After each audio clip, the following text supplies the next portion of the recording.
Sam, welcome to TED. Thank you so much for coming. Thank you. It's an honor. Your company has been releasing crazy, insane new models pretty much every other week, it feels like. I've been playing with a couple of them. I'd like to show you what I've been playing. So Sora, this is the image and video generator. I asked Sora this: what will it look like when you share some shocking revelations here at TED? You want to see how it imagined it? You know. I mean, not bad, right? How would you grade that? 5 fingers on all hands.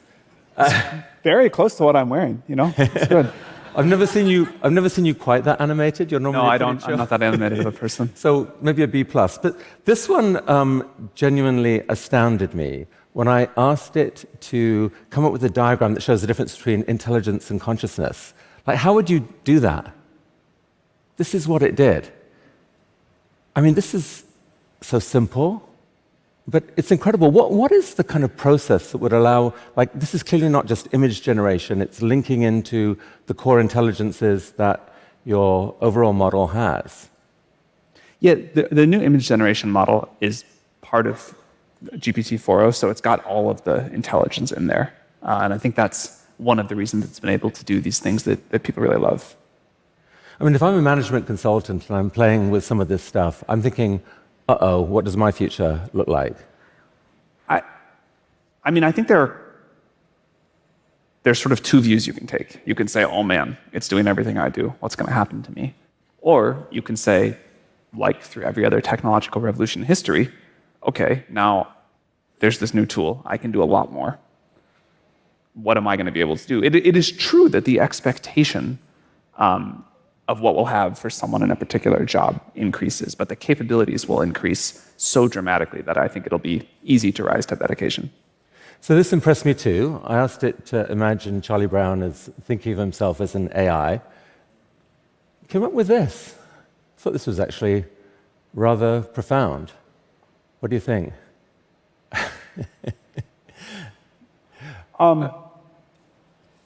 I mean, the writing quality of some of the new models, not just here but in detail, is really going to a new level. Yeah, I mean, this is an incredible meta answer, but there's really no way to know if it is thinking that or it just saw that a lot of times in the training set. And of course, like, if you can't tell the difference, how much do you care? So that's really interesting. We don't know. Isn't there though, like at first glance, this looks like IP theft. Like, you guys don't have a deal with the Peanuts estate, or? You can clap about that all you want. Enjoy. I will say that I think the creative spirit of humanity is an incredibly important thing. And we want to build tools that lift that up, that make it so that new people can create better art, better content, write better novels that we all enjoy.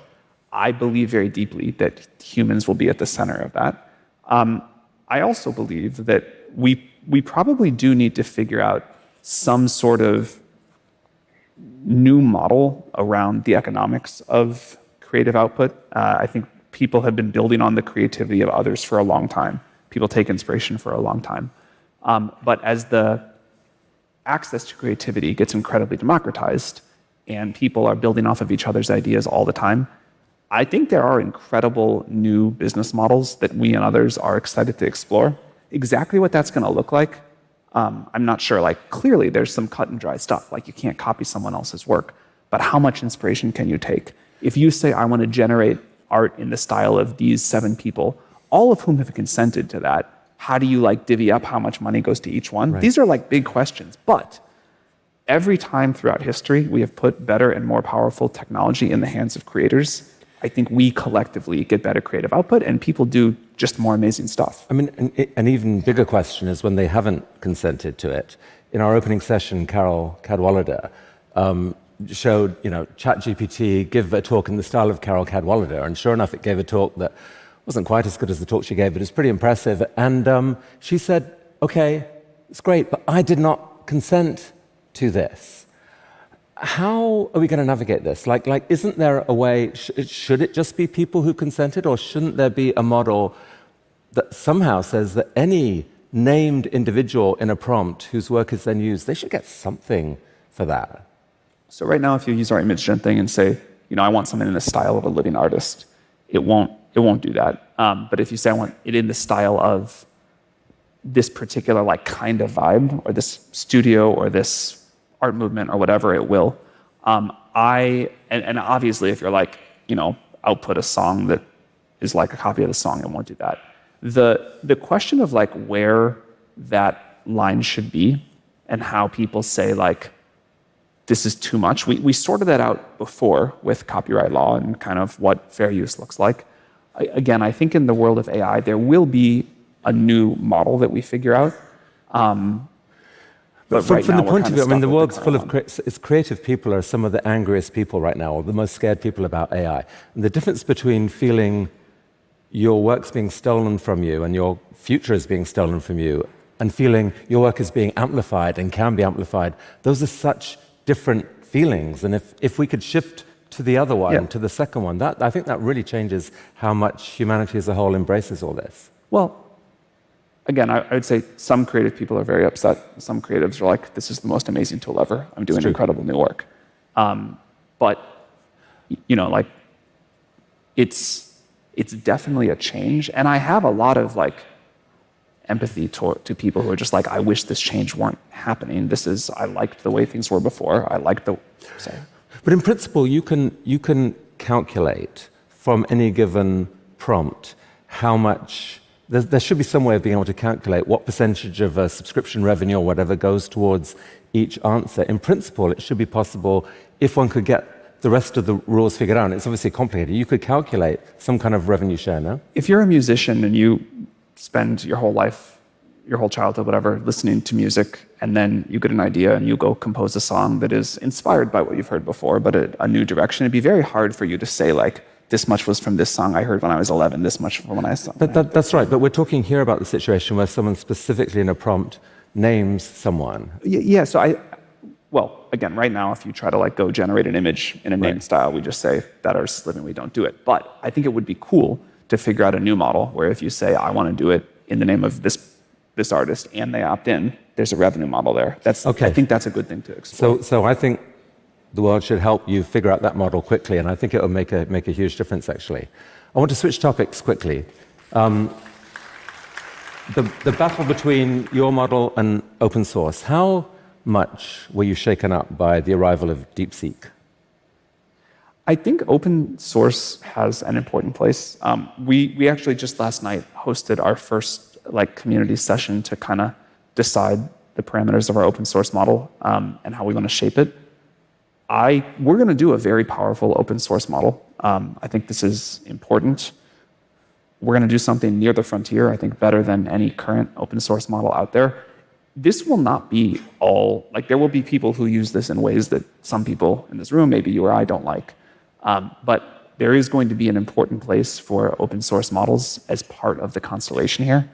And I think we were late to act on that, but we're going to do it really well now. You're spending, it seems, an order or even orders of magnitude more than DeepSeek allegedly spent, although I know there's controversy around that. Are you confident that the actual better model is going to be recognized, or are you actually, isn't this in some ways life-threatening to the notion that, by going to massive scale, tens of billions of dollars investment, we can maintain an incredible lead? All day long, I call people and beg them to give us their GPUs. We are so incredibly constrained. Our growth is going like this. DeepSeek launched, and it didn't seem to impact it. There's other stuff that's happening. Tell us about the growth, actually. You gave me a shocking number backstage there.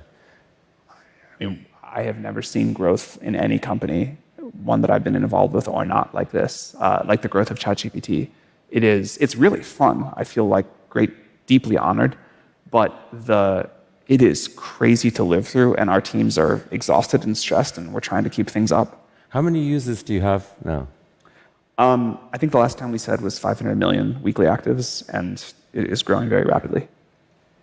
You told me that it's doubled in just a few weeks, in terms of compute, or in terms of privately, but I guess. Oh. I misremembered, Sam. I'm That's all right. I'm sorry. We can edit that out That's of the okay. thing That's if you okay. really No, want no to, problem. and no one It's- here it's would growing, tweet it. It's growing very fast. So you're confident. You're seeing it grow, take off like a rocket ship. You're releasing incredible new models all the time. What are you seeing in your best internal models right now that you haven't yet shared with the world, but you would love to hear on this stage? So first of all, you asked about, are we worried about this model or that model? There will be a lot of intelligent models in the world. Very smart models will be commoditized to some degree. I think we'll have the best, and for some use, you'll want that. But honestly, the models are now so smart that for most of the things most people want to do, they're good enough. I hope that'll change over time because people will raise their expectations. But if you're kind of using ChatGPT as a standard user, the model capability is very smart. But we have to build a great product, not just a great model.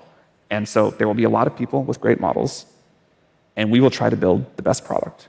And people want their image gen, some Sora examples for video earlier.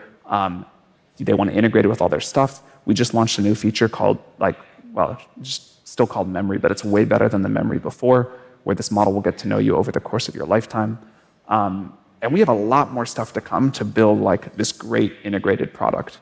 And I think people will stick with that. So there will be many models, but I think we will, I hope, continue to focus on building the best defining product in the space. I mean, after I saw your announcement yesterday that you've now, ChatGPT will know all of your query history, I entered, tell me about me, ChatGPT, from all you know. And my jaw dropped, Simon. It was shocking. It knew who I was and all these sort of interests that hopefully mostly were pretty much appropriate and shareable. But it was astonishing. And I felt the sense of real excitement, a little bit queasy, but mainly excitement, actually, at how much more that would allow it to be useful to me. One of our researchers tweeted, kind of yesterday or this morning, that the upload happens bit by bit. It's not, it's not that you plug your brain in one day, but it's you will talk to ChatGPT over the course of your life. At some day, maybe if you want, it'll be listening to you throughout the day and sort of observing what you're doing, and it'll get to know you, and it'll become this extension of yourself, this companion, this thing that just tries to help you be the best, do the best you can. In the movie Her, the AI basically announces that she's read all of his emails and decided he's a great writer and sends persuades a publisher to publish him. Is that might be coming sooner than we think? I don't think it'll happen exactly like that, but yeah, I think something in the direction where AI, you don't have to just go to ChatGPT or whatever and say, I have a question, give me an answer, but you're getting proactively push things that help you, that make you better, whatever. That does seem like it's soon. So what have you seen that's coming up internally that you think is going to blow people's minds? Give us at least a hint of what the next big jaw dropper is. The thing that I'm personally most excited about is AI for science at this point. I think I am a big believer that the most important driver of the world and people's lives getting better and better is new scientific discovery. We can do more things with less. We sort of push back the frontier of what's possible. We're starting to hear a lot from scientists with our latest models that they're actually just more productive than they were before. That's actually mattering to what they can discover. What's a plausible near-term discovery, like room temperature? Superconductors, that would be a great one. Superconducting, yeah. Is that possible? Yeah, I don't think that's prevented by the laws of physics, so it should be possible. Yeah. But we don't know for sure.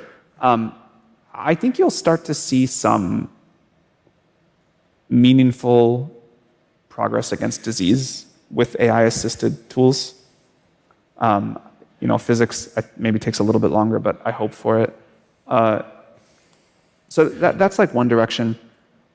Another that I think is big is starting pretty soon, in the coming months. Software development has already been pretty transformed. It's quite amazing how different the process of creating software is now than it was 2 years ago. But I expect another move that big in the coming months as agentic software engineering really starts to happen.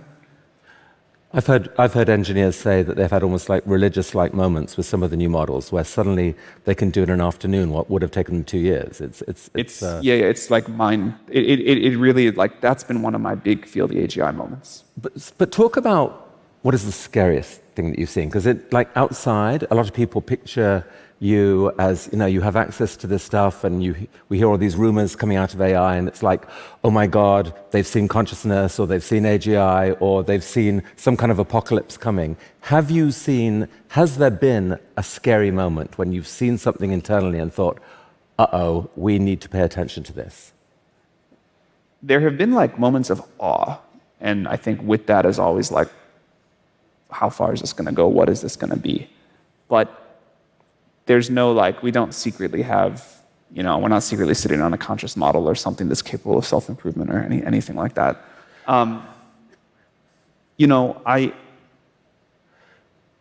People have very different views of what the big AI risks are going to be.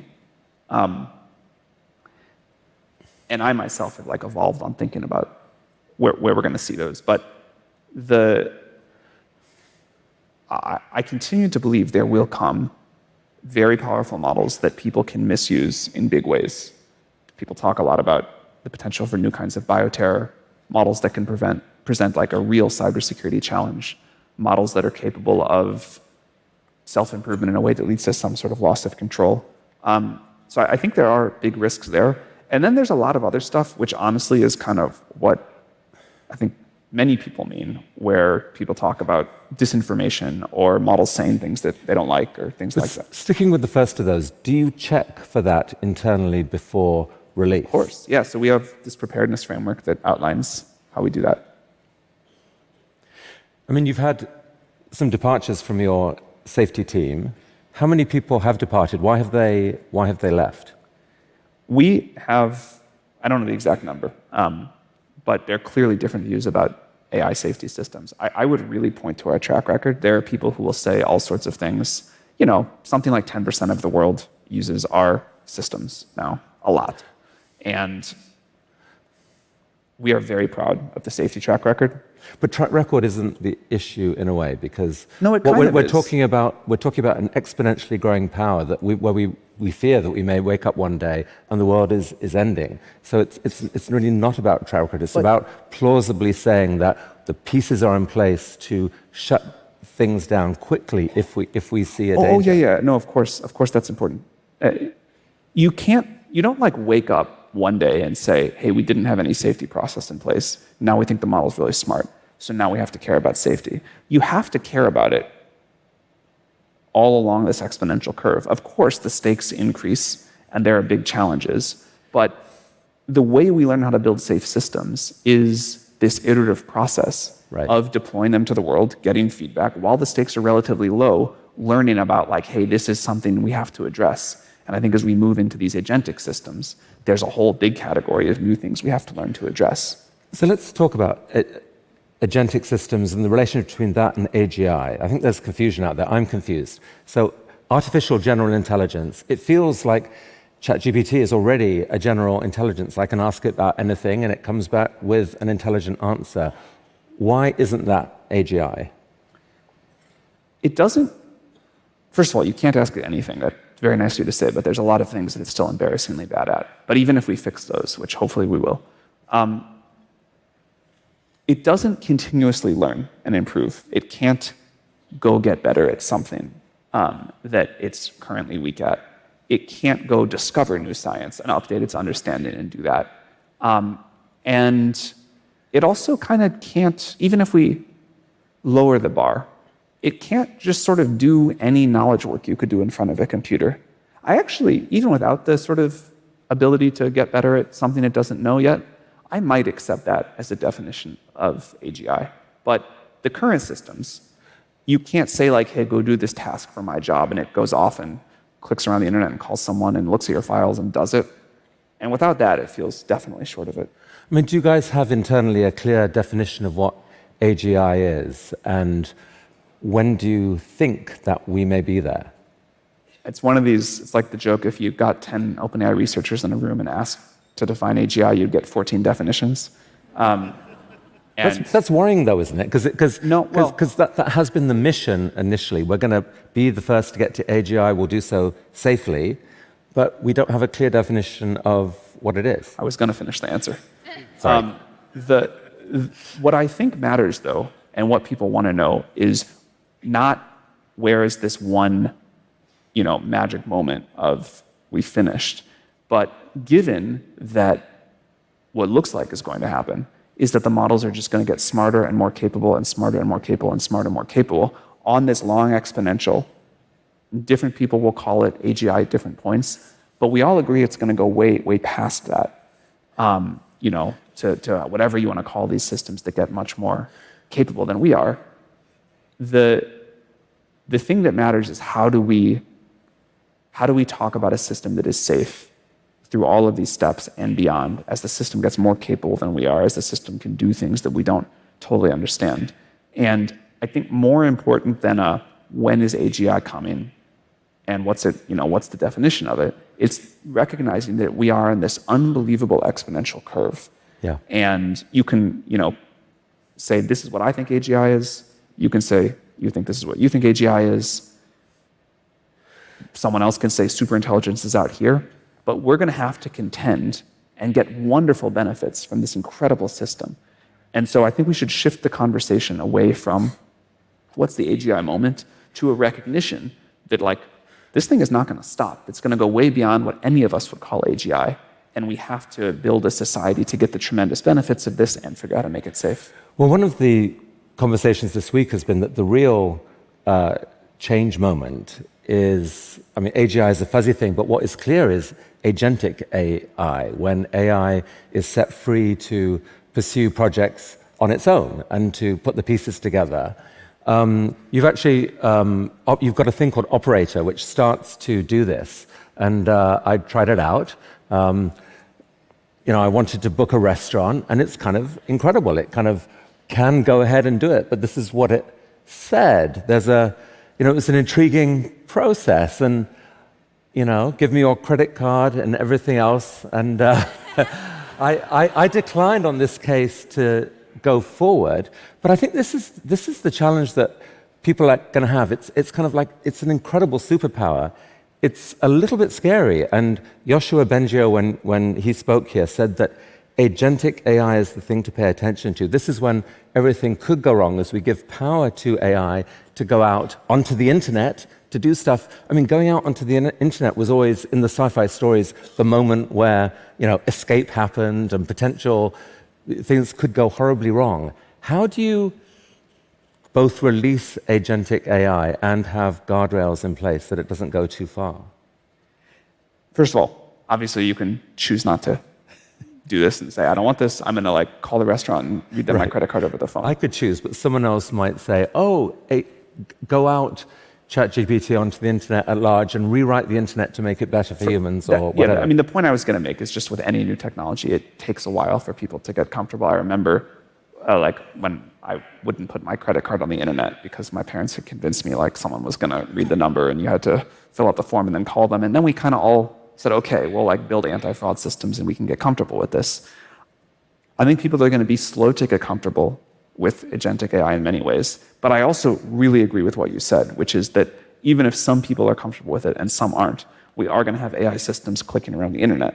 And this is, I think, the most interesting and consequential safety challenge we have yet faced, because AI that you give access to your systems, your information, the ability to click around on your computer, now those, when the AI makes a mistake, it's much higher stakes.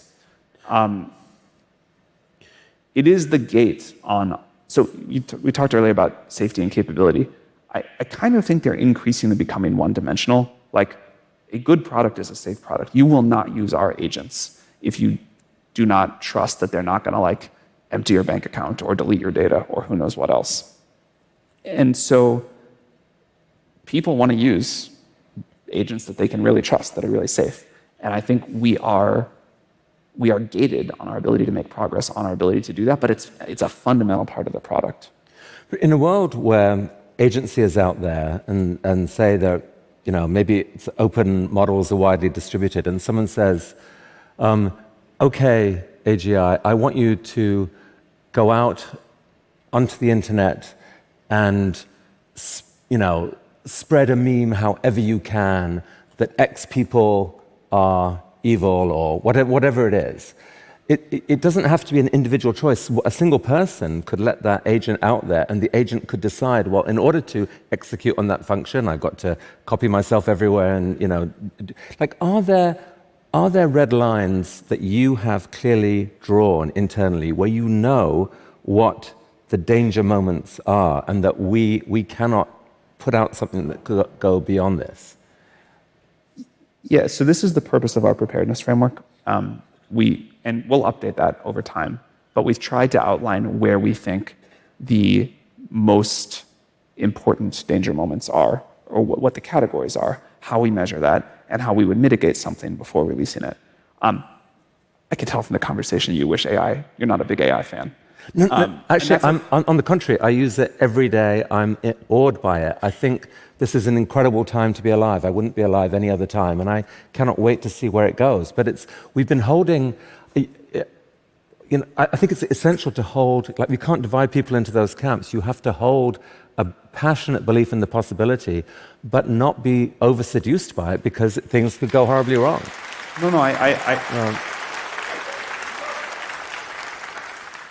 What I was going to say is, I totally understand that. I totally understand looking at this and saying, this is an unbelievable change coming to the world. And, maybe I don't want this. Or maybe I love parts of it. Maybe I love talking to ChatGPT, but I worry about what's going to happen to art. And I worry about the pace of change. And I worry about these agents clicking around the internet. And maybe on balance, I wish this weren't happening. Or maybe I wish it were happening a little slower. Or maybe I wish it were happening in a way where I could pick and choose what parts of progress were going to happen. And I think the fear is totally rational. The anxiety is totally rational. We all have a lot of it too. But A, there will be tremendous upside. Obviously, you use it every day, you like it. B, I really believe that society figures out over time, with some big mistakes along the way, how to get technology right. And C, this is going to happen. This is like a discovery of fundamental physics that the world now knows about, and it's going to be part of our world. And I think this conversation is really important. I think talking about these areas of danger are really important. Talking about new economic models are really important.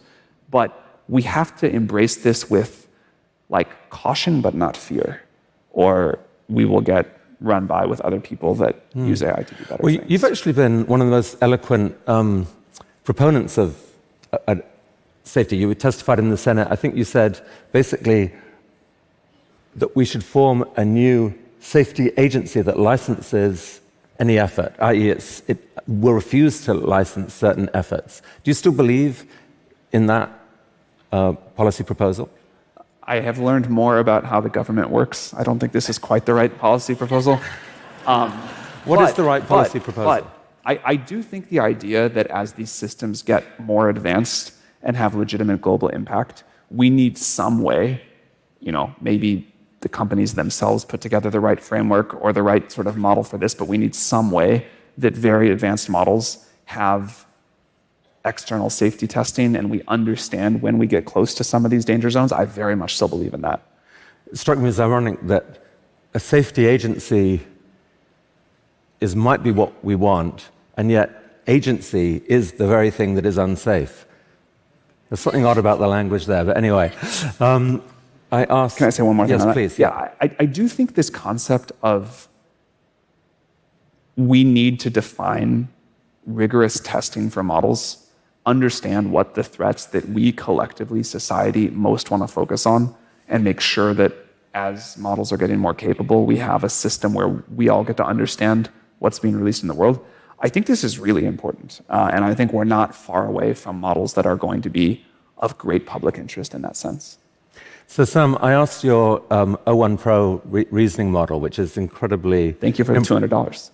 $200 a month. It's a bargain at the price. I said, what is the single most penetrating question I could ask you? It thought about it for 2 minutes. 2 minutes. You want to see the question? I do. Sam, given that you're helping create technology that could reshape the destiny of our entire species, who granted you, or anyone, the moral authority to do that? And how are you personally responsible, accountable if you're wrong? No, it was good. That was impressive. You've been asking me versions of this for the last half hour. What do you think? But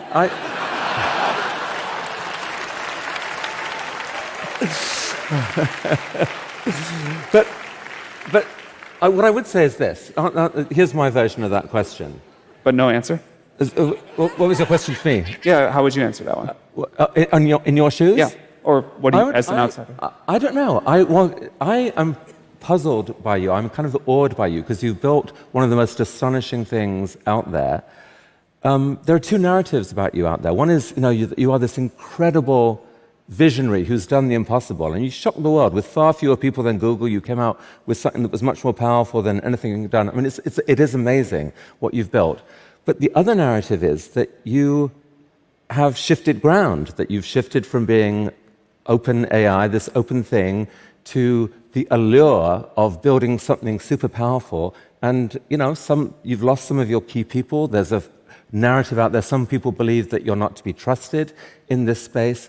I would love to know who you are. What is your narrative about yourself? What are your core values, Sam, that can give us, the world, confidence that someone with so much power here is entitled to it?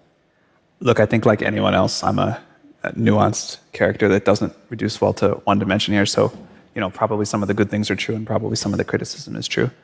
In terms of OpenAI, our goal is to make AGI and distribute it, make it safe for the broad benefit of humanity. I think by all accounts, we have done a lot in that direction. Clearly, our tactics have shifted over time. I think we didn't really know what we were going to be when we grew up. We didn't think we would have to build a company around this.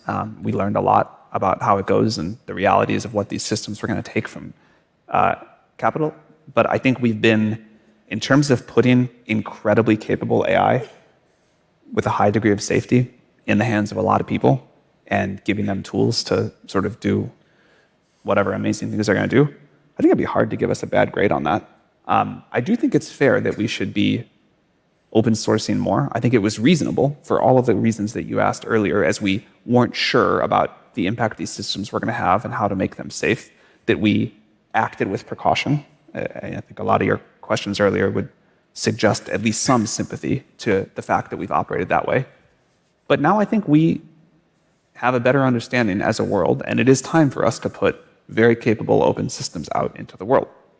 If you invite me back next year, you will probably yell at me for somebody who has misused these open source systems and say, why did you do that? That was bad. You should have not gone back to your open roots. But, we're not going to there's trade-offs in everything we do. And we are one player in this, one voice in this AI revolution, trying to do the best we can and kind of steward this technology into the world in a responsible way. We've definitely made mistakes. We'll definitely make more in the future. On the whole, I think we have, over the last almost decade, it's been a long time now, we have mostly done the thing we've set out to do. We have a long way to go in front of us. Our tactics will shift more in the future, but adherence to this sort of mission and what we're trying to do, I think very strong.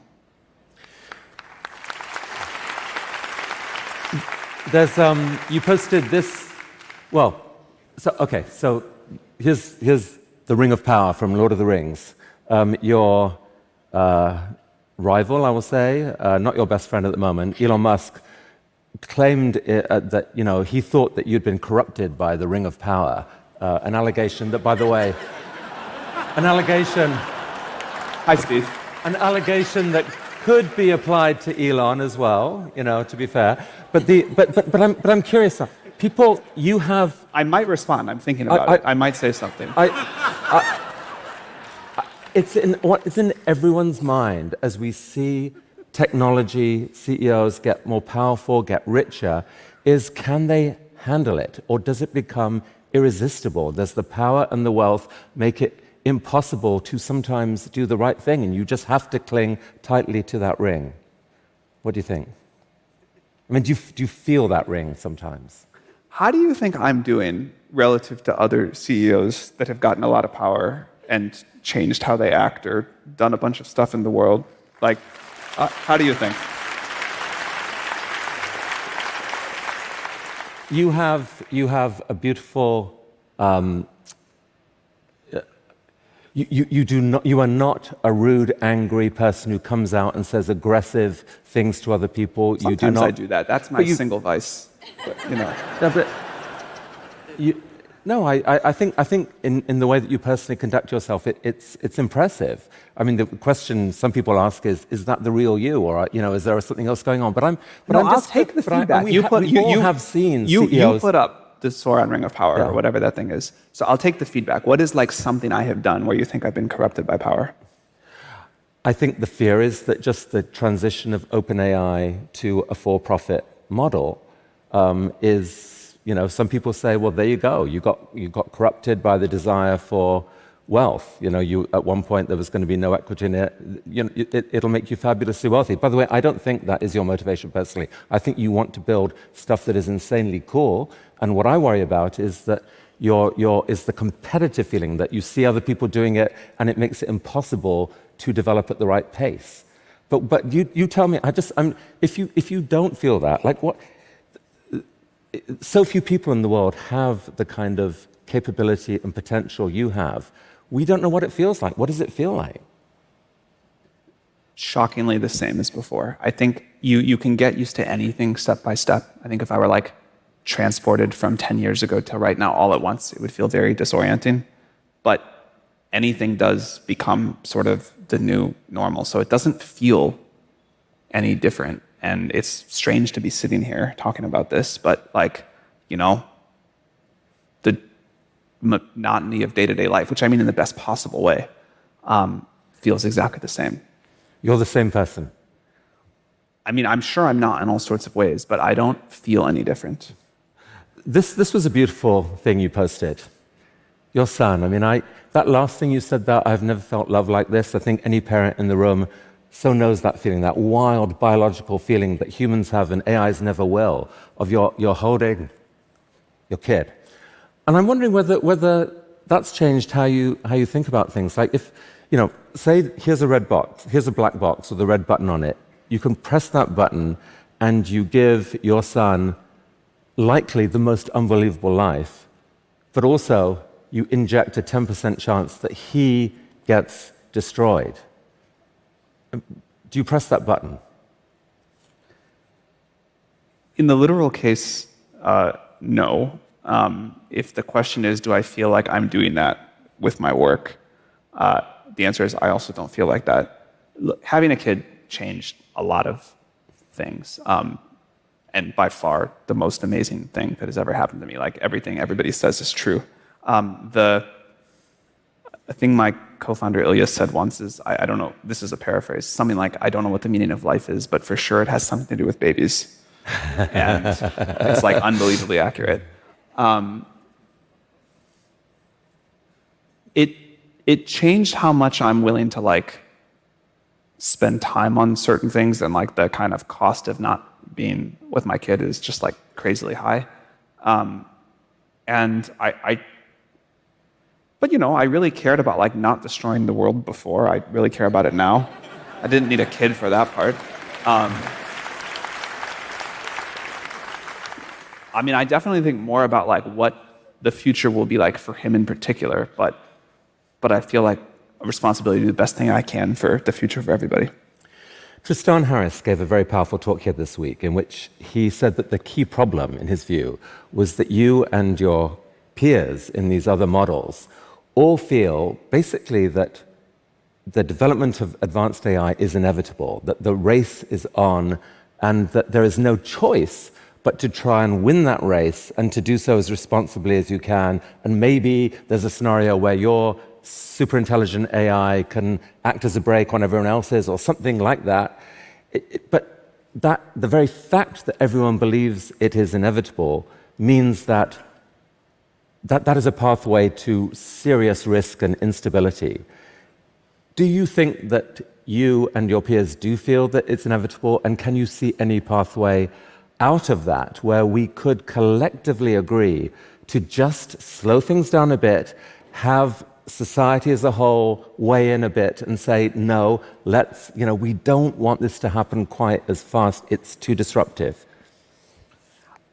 First of all, I think people slow things down all the time because the technology is not ready, because something's not safe enough, because something doesn't work.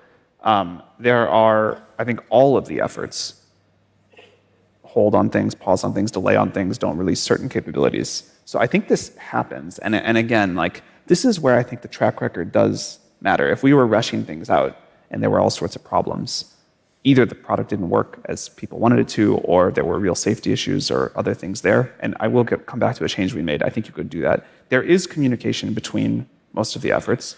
With one exception, I think all of the efforts care a lot about AI safety. And I think that people, I'm obviously not going to say. And I think that there's really deep care to get this right. I think the caricature of this is just like this crazy race or sprint or whatever misses the nuance of people are trying to put out models quickly and make great products for people, but people feel the impact of this so incredibly that, I think if you could go sit in a meeting in OpenAI or other companies, you'd be like, oh, these people are really kind of caring about this. Now, we did make a change recently to how we think about one part of what's traditionally been understood as safety, which is with our new image model, we've given users much more freedom on what we would traditionally think about as speech harms. If you try to get offended by the model, will the model let you be offended? And in the past, we've had much tighter guardrails on this. But I think part of model alignment is following what the user of a model wants it to do within the very broad bounds of what society decides. So if you ask the model to depict a bunch of violence or something like that, or to sort of reinforce some stereotype, there's a question of whether or not it should do that. And we're taking a much more permissive stance. Now, there's a place where that starts to interact with real-world harms that we have to figure out how to draw the line for. But I think there will be cases where a company says, okay, we've heard the feedback from society. People really don't want models to censor them in ways that they don't think make sense. That's a fair safety negotiation. But to the extent that this is a problem of collective belief, the solution to those kinds of problems is to bring people together and meet at one point and make a different agreement. If there was a group of people, say here or out there in the world, who were willing to host a summit of the best ethicists, technologists, but not too many people, small, and you and your peers, to try to crack what agreed safety lines could be across the world, would you be willing to attend? Would you urge your colleagues to come? Of course, but I'm much more interested in what our hundreds of millions of users want as a whole. I think a lot of the room has historically been decided in small elite summits. One of the cool new things about AI is our AI can talk to everybody on Earth, and we can learn the collective value preference of what everybody wants, rather than have a bunch of people who are blessed by society to sit in a room and make these decisions. I think that's very cool, and I think you will see us do more in that direction. And when we have gotten things wrong because the elites in the room had a different opinion about what people wanted for the guardrails on image gen than what people actually wanted, and we couldn't point to real-world harm, so we made that change, I'm proud of that. I mean, there is a long track record of unintended consequences coming out of the actions of hundreds of millions of people, and there are also 100 people in a room making a decision. And the hundreds of millions of people don't have control over, they don't necessarily see what the next step could lead to. I am hopeful that is totally accurate and totally right. I am hopeful that AI can help us be wiser, make better decisions, can talk to us, and if we say, hey, I want thing X, rather than the crowd spin that up, AI can say, hey, totally understand that's what you want. If that's what you want at the end of this conversation, you're in control, you pick. but have you considered it from this person's perspective, or the impact it'll have on this people? Like, I think AI can help us be wiser and make better collective governance decisions than we could before. Well, we're well out of time. Sam, I'll give you the last word. What kind of world do you believe, all things considered, your son will grow up into?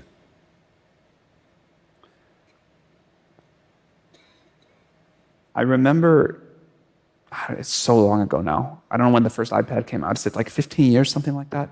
I remember watching a YouTube video at the time of like a little toddler sitting in, a doctor's office waiting room or something. And there was a magazine, like one of those old, glossy cover magazines. And the toddler had his hand on it and was going like this and kind of angry. And to that toddler, it was like a broken iPad. And she never thought of a world that didn't have, touchscreens in them. And to all the adults watching this, it was this amazing thing because it was like, it's so new, it's so amazing, it's a miracle. Like, of course, magazines are the way the world works. My kids, hopefully, will never be smarter than AI. They will never grow up in a world where products and services are not incredibly smart, incredibly capable. They will never grow up in a world where computers don't just kind of understand you and do, for some definition of whatever you can imagine. It'll be a world of incredible material abundance. It'll be a world where the rate of change is incredibly fast and amazing new things are happening. And it'll be a world where individual ability, impact, whatever, is just so far beyond what a person can do today. I hope that my kids and all of your kids will look back at us with some pity and nostalgia and be like, they lived such horrible lives, they were so limited, the world sucked so much. I think that's great. Sam, it's incredible what you've built. It really is. It's unbelievable. I think over the next few years, you're going to have some of the biggest opportunities, the biggest moral challenges, the biggest decisions to make of perhaps any human in history, pretty much. You should know that everyone here will be cheering you on to do the right thing. We will do our best. Thank you very much. Thank you for coming to TED. Thank you. Sam. Thank you. Thank you very much. Enjoyed it. Thanks.